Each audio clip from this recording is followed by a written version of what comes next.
Coming up, we took cross-country checkup on the road today, asking Canadians and Americans for their take on the presidential race, some with answers that may surprise you. So the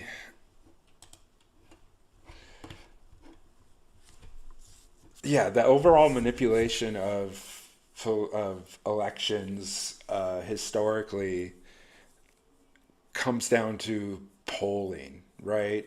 Either or that, or gerrymandering people so that they can't run, like to do like Chicago style, where you litigate your way to an election, similar to like what George W. Bush did.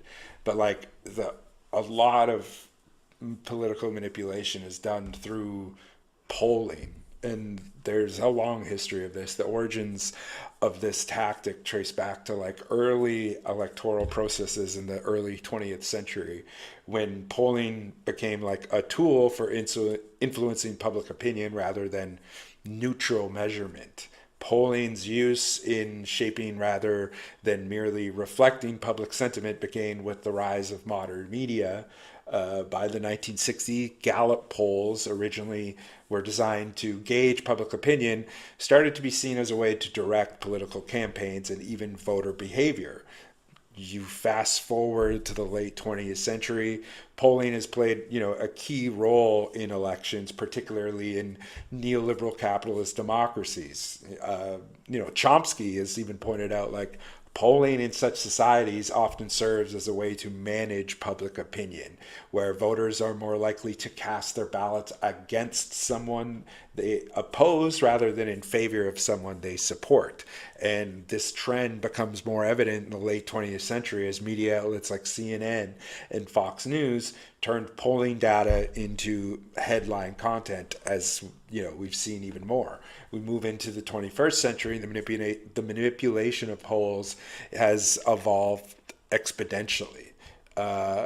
In Canada's 2015 and 2019 federal elections, media polling was weaponized to drive voter turnout among Liberals. This manipulation exemplified by the fact that, as several political commentators have noted, Trudeau lost the popular vote in the 2019 election, but secured the most seats. He lost the popular vote in the 2021 election, but secured the most seats. And this is in part to a media strategy that emphasizes the conservative threat, prompting Liberal voters to mobilize late in the campaign. And you see this in the U.S. too.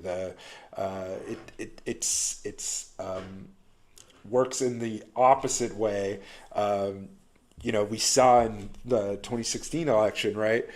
Because of the way that the polling broke down and didn't necessarily reflect the result, because of things like Cambridge Analytica, where the focus has shifted from simply using polling to a more insidious manipulation of voter data.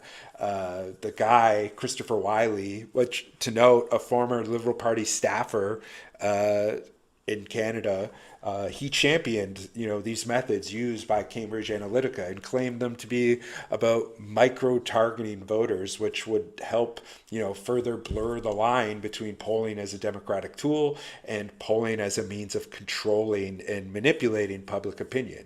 And again, Wylie himself worked with Michael Ignatieff's Liberal team and even interfaced with the Liberal Caucus Research Bureau in 2015.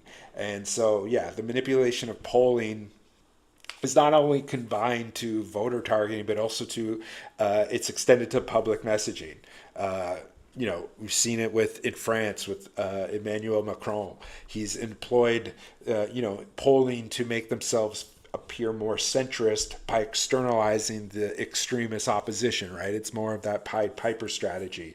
And this tactic is also, again, utilized by Trudeau and Biden, using polling to make political rivals appear more viable, and then thereby rallying voters not in support of the incumbent, but in opposition to the perceived threat. In recent years, public polling in Canada and the US has become more and more of like a media spectacle than a true measure of voter intention. polling experts themselves have remarked that polls are, increasingly being used as content for profit-driven media rather than as an accurate reflection of the electorate. And this is compounded by the fact that fake polling numbers are often released just ahead of elections to create, this either an apathy because you think that the candidate that you are like influenced to vote for isn't going to win, or you're urged to vote because you're being manipulated because of these false numbers that are prompting you to then vote in support to oppose the people that you don't want to win, who you've been told are likely going to win. So this creates this choice paralysis or even political apathy among voters who are further manipulated by media coverage. And so, again, throughout history, polling has evolved from a democratic tool into this mechanism for influencing voter behavior. And it's a consistent theme, as political theorists have put it, in these neoliberal capitalist-based societies, in capitalist-based democracies, polling is serving the interest of those in power rather than those casting the votes, right? And as the role of media in manipulating polling data becomes more and more entrenched, political systems move further from the democratic ideal, something that both early critics like Walter Lippmann and modern commentators have repeatedly warned against, as the idea of by presenting polling as a form of public feedback, media organizations reinforce this soft technocratic dictatorship. And it's not necessarily about reflecting what the public thinks, it's about